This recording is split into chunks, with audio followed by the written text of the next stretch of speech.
My fascination with special effects began watching films like Star Wars and later Star Trek. These groundbreaking sci-fi films inspired me to get involved with visual effects.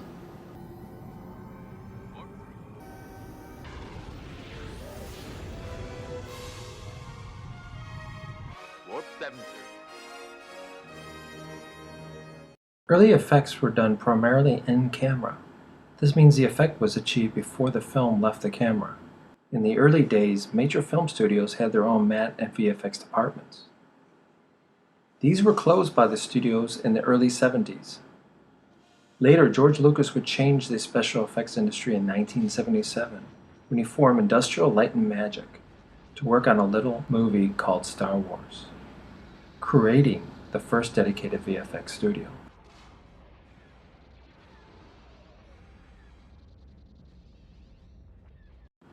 With the beginning of boom in PC hardware came the early beginnings of digital effects.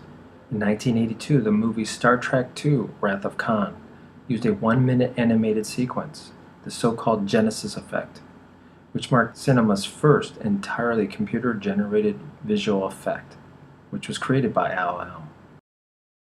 The groundbreaking film The Last Starfighter in 1984 was the first film to feature the extensive use of CGI. This film integrated photorealistic computer-generated models for the spaceships and planet shots, rather than traditional miniature models. One of the more recent innovations in film is the use of digital 3D technology. 3D has been around for over 100 years, starting with the first paying audience release of The Power of Love, which premiered at the Ambassador Hotel Theater in Los Angeles on September 27, 1922. Much later, the 2008 animated feature Bolt was the first movie that was animated and rendered for digital 3D systems.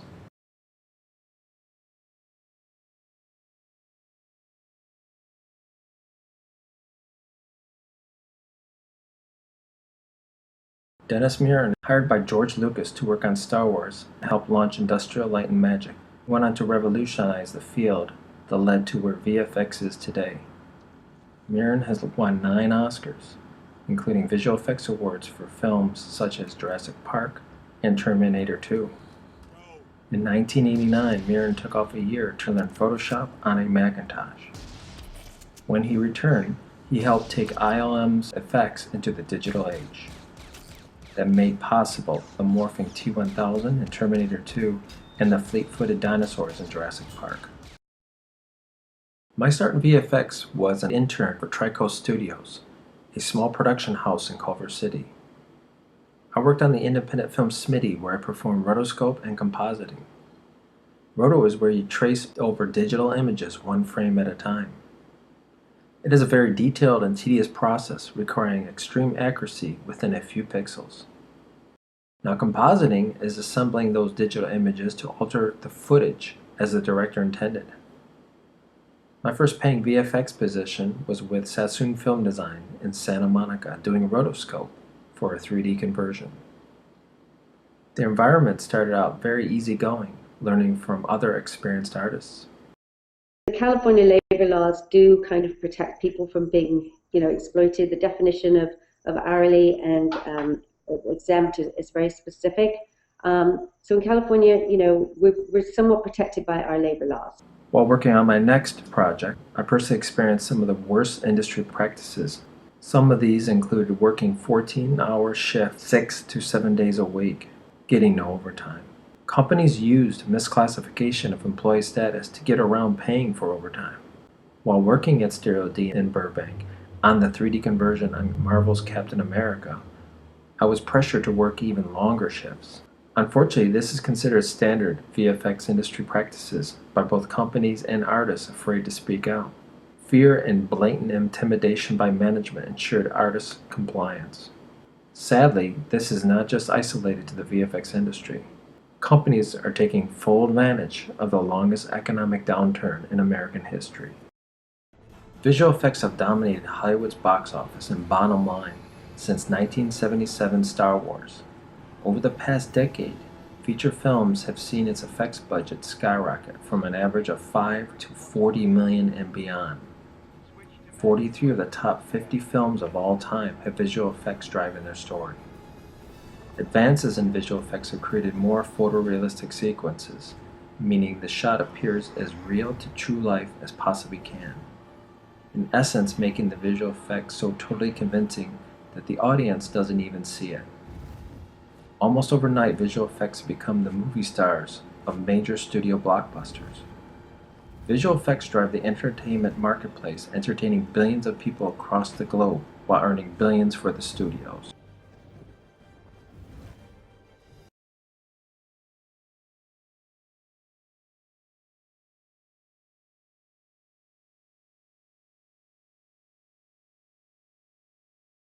I want to thank all the artists who worked on this film for over a year. Workers all around the world who are working for very low wages, very long hours, at very young ages in hazardous conditions that are making those products.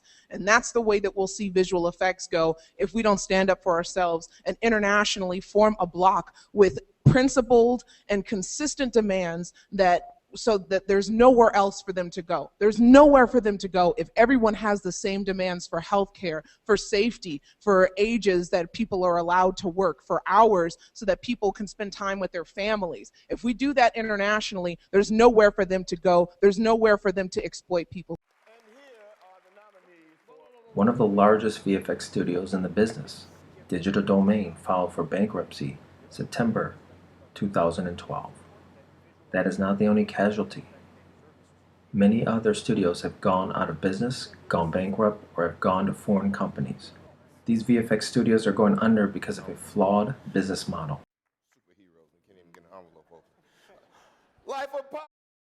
I've worked with some people on Life of Pi, so I know there are some dirty secrets about some of us that are no longer living in our own homes and things, although we've made history by having the first Oscar awarded for Best Director to a 3D movie. So, we're down below the catering people on the credit. Not villains, they're just doing their jobs, and we're not. We have not been doing our job. We have not been running an industry. What we have is we have a three-legged stool, but one of those legs of that stool has been missing for 25 years. Now disqualify as one of the very challenging times. We're in a sort of defensive mode, very defensive, and we're sort of contracted down, and we are trying to figure out what's the next step. Facilities make no money. They do not make money, and a lot of the abuses that have happened with visual effects facilities towards their artists and their employees is because they want to keep their head above the water because they're drowning. There was a quote that came out. I want to know how many people remember this. I'm not doing my job unless I put at least one visual effects shop out of business. David Cohen's article, 2007. I think that one was heard around the world. We're not the whipping boy. We need to sit at the adults' table. For God's sake, when you go to a movie and you look at the latest movies today and you watch the credit roll, if you wait to the end, you see how many visual effects people. The Life of Pi could not have been made without visual effects. It is the movie. Claudio won his award because of visual effects. It is the movie. We are the movie, and you are the stars.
apple pie. To fully explain the finer details of the VFX business model, let's look at a big blockbuster film. For a tentpole movie, the VFX company needs to ramp up its team to handle the incoming workload. Studio schedule delays happen quite frequently, leaving the VFX studio with the bill for the artist's salaries for many weeks. Coupled with this added cost, the VFX company have seen their profit margins dwindle down as low as 6%. Unlike the back-end deals other artists enjoy, VFX studios live project to project. It's just really an unfortunate time for people who are trying to do the effects, and maybe a fortunate time for the people who want to make their movies cheaper. You know, if you can find people that'll work for nothing, then great, you know, and just hope that it doesn't hurt the quality of the movie, you know. And if it does, you know, unfortunately the studios can take advantage even at the end and find people who will fix the bad shots up, you know. It's I just, you know, I'm worried the quality is just going to keep going down and down and the public won't care. The big studios are indeed short-sighted, trying to make quick cash and pander to investor greed. They have burned VFX studios, leaving talented artists left to fend for themselves, sometimes not being paid for their work. The largest local VFX studios have sought out to reduce costs by farming out work overseas. International companies are often heavily subsidized by their governments, making it even harder to compete globally with low barriers to entry and widely disparate wages.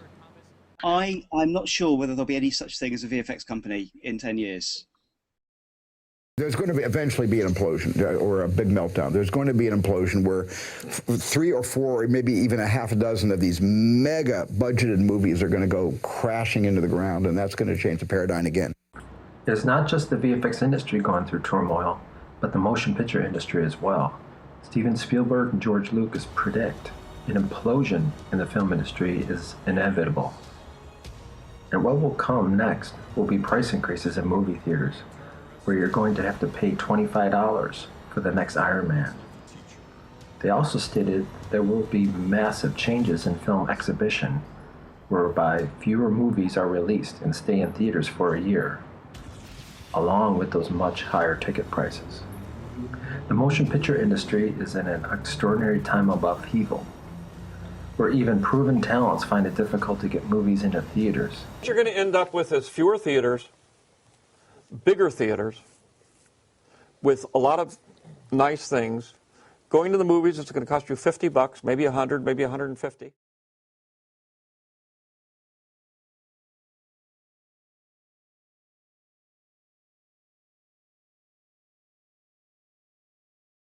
And that seems to be something that, which is why it came on. It's something that is happening more and more to films now, is that the post-production time is getting shorter and shorter, and it's getting harder and harder to keep the quality up, and to do it at, you know, at the cost and everything, and make the deadline, and have it look any good. Thinking back to the Star Wars prequel trilogy as a prime example of when less really could have been more. Throughout the entire trilogy, it was obvious that the films very much depended on their visual effects. But while it worked in some instances, such as the Episode 1 pod race, it definitely didn't in others. I'm referring to the clone army in Episode 2, which was just absolute rubbish. I mean, let's face it, they would have been more at home in the Clone Wars animated series than on screen masquerading as real people. That's the big problem with many of the CGI elements in the prequel films. They just didn't fit in with their live-action surroundings. 3D technology used today is, in fact, a hack of our visual system. It shows different images to the left and right eyes and assumes the brain will do the rest. Alarmingly so, you should not expose infants to 3D images or films. This is because the visual system hasn't fully developed, which can result in wiring their brains in such a way that they will have problems looking at things properly in the real world. Another problem with the 3D process is in the conversion of a 2D film to 3D, which is like creating a paper pop-up book.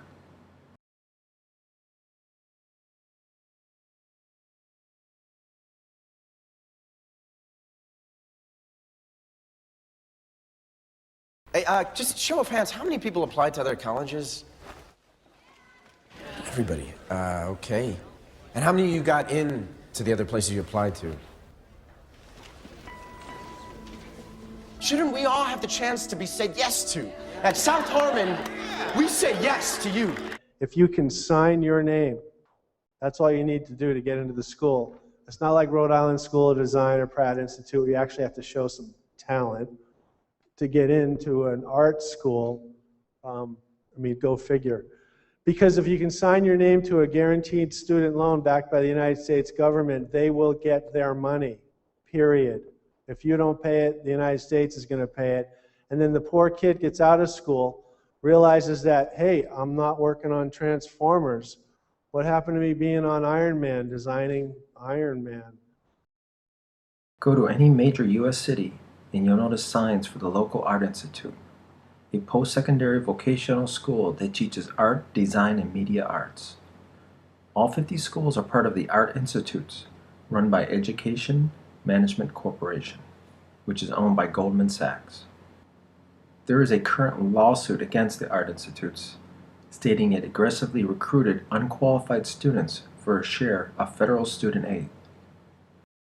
The analysts will tell you that anywhere between 20 and 25% of the total revenue of the company is in sales and marketing, about a quarter. In most cases, the faculty are in the 10 to 20% range. Should that make us uncomfortable? I don't know. Why would one be uncomfortable?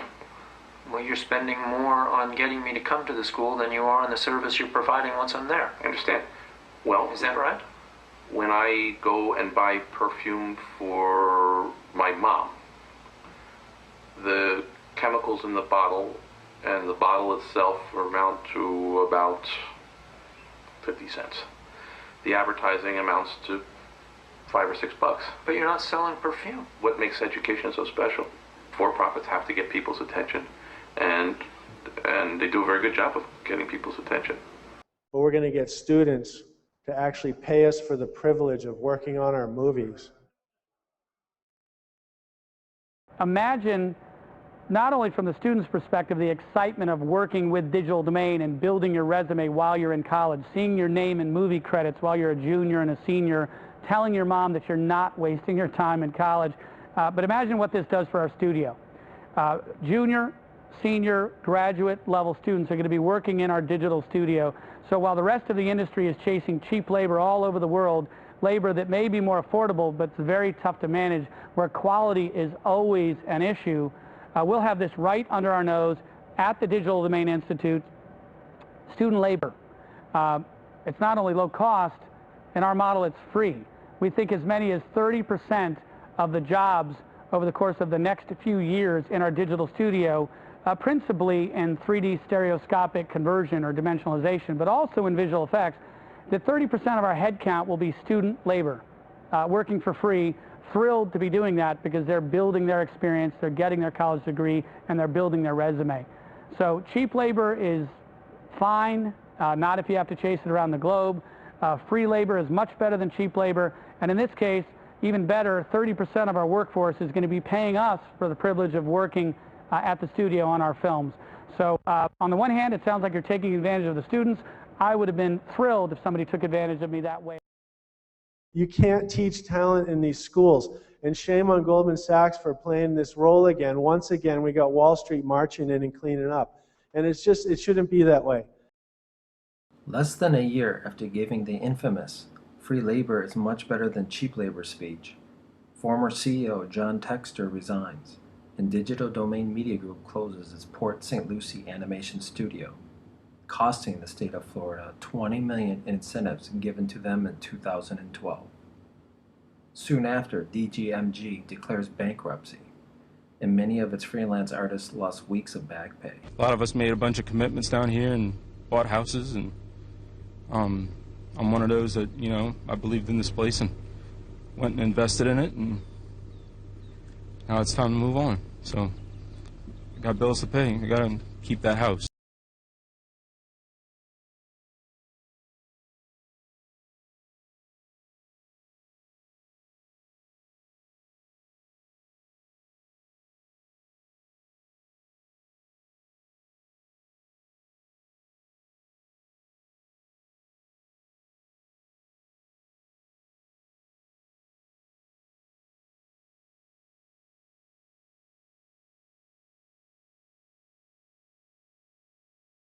Avatar created an alternate world, of kind of a virtual reality world that would benefit from high frame rates. It would not be diminished by having a super real environment to it that would be beyond television in that kind of texture.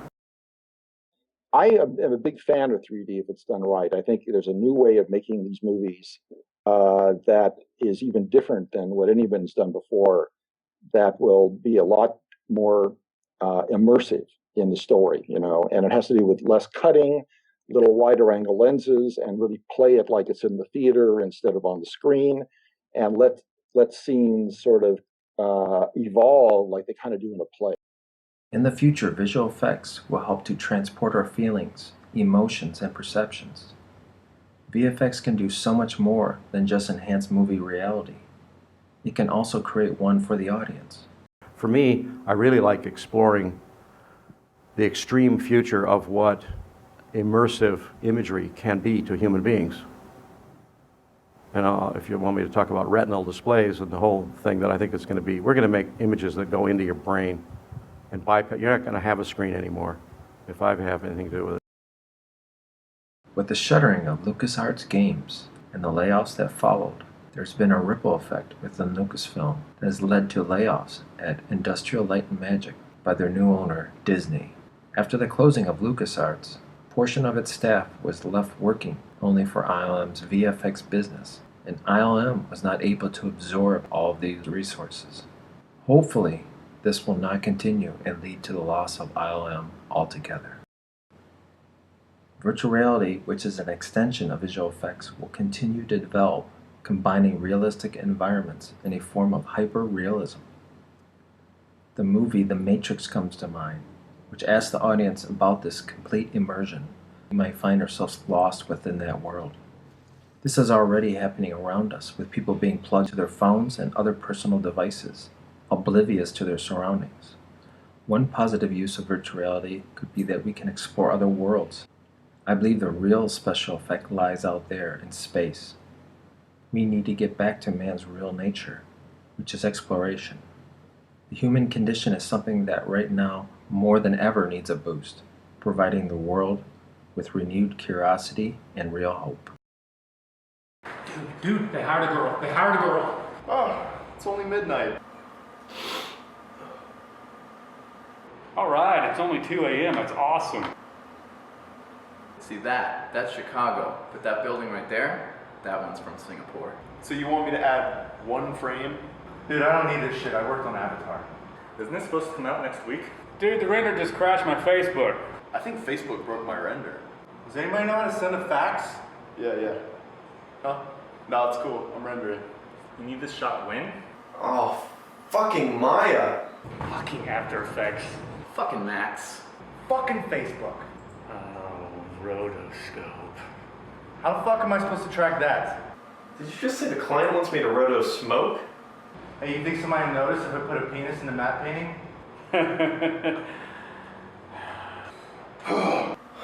Just blur the shit out of it. Nobody's gonna know. Lunch is catered? Hey, did you hear they hired a girl? Oh, it's cool. It's cool. I don't need tracking markers. PC load letter? The fuck does that mean? After Effects? What is this, 1995? That's pretty sexy.